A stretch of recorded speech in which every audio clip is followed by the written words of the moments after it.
Hi, my name is Jenny Kwan. I'm the NDP critic for immigration, refugee and citizenship and multiculturalism, and I'm also the MP for Vancouver East. I want to first thank the organizers for hosting this important conference so that we can have a dialogue about the crisis that the Yazidis people are faced with. The truth of the matter is that there's a genocide against this community. There are people who are fleeing that community, survivors that need assistance and support.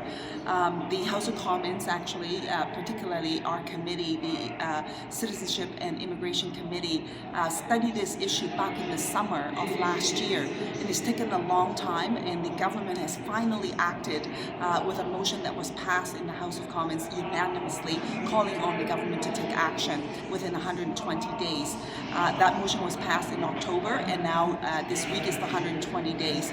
And the government finally announced that what their plan is. They plan to bring in 1,200 Yazidis survivors of genocide into Canada.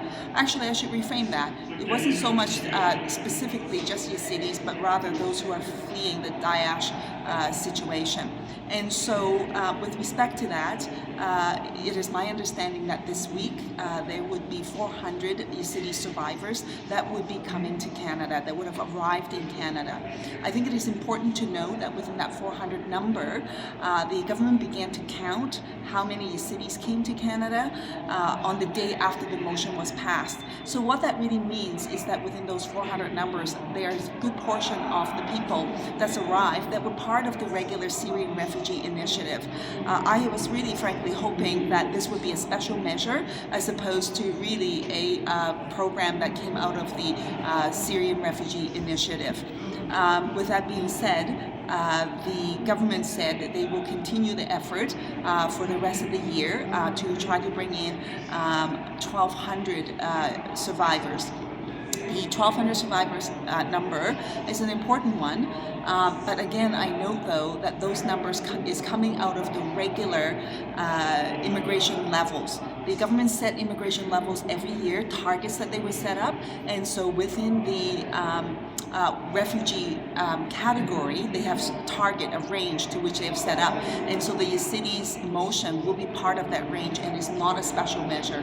And I was really hoping for it to be a special measure because I do think that the genocide that the Yazidis people are faced with is a different set of issues, is a crisis situation where a community is being targeted to be wiped out, and I think it calls for extraordinary measure in that sense, and that it should be, in my view, a special measure that the government brings in to target that group of people for resettlement support.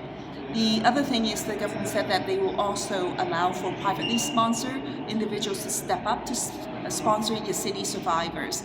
And again, the privately sponsored group, in terms of the immigration levels numbers, would also be the existing targets that has already been set. And again, I was hoping that there would be additional measures as well. And so to me, while it is good that action is being taken and that some Yazidis are arriving here in Canada, but at the same time, I was disappointed though that there wasn't a special measure put in place. With the arrival, though, I think what is really critical too is that upon their arrival, that we put every effort in place to ensure that there's successful resettlement. We know that from the Syrian Refugee Initiative, there are some folks who's come, and a year after they arrived here in Canada, they're still waiting for language classes, English as a second language classes, for example, and that to me is not acceptable. So I hope that the government will match their words with action and to ensure that the resettlement services are in place. And this is a particularly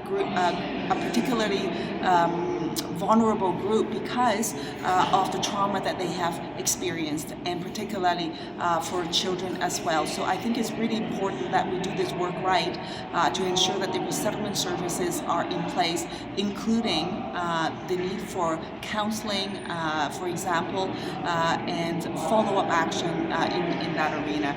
So much work needs to be done, and Canada can do this work, and it's important that we don't pit communities against communities. race to say who is more deserving.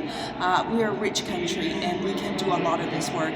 And so one of the things that I'm so proud of is the fact that Canadians have really demonstrated how generous they are with our history, and the time has come for us to continue that effort, and in this instance with the survivors of genocide.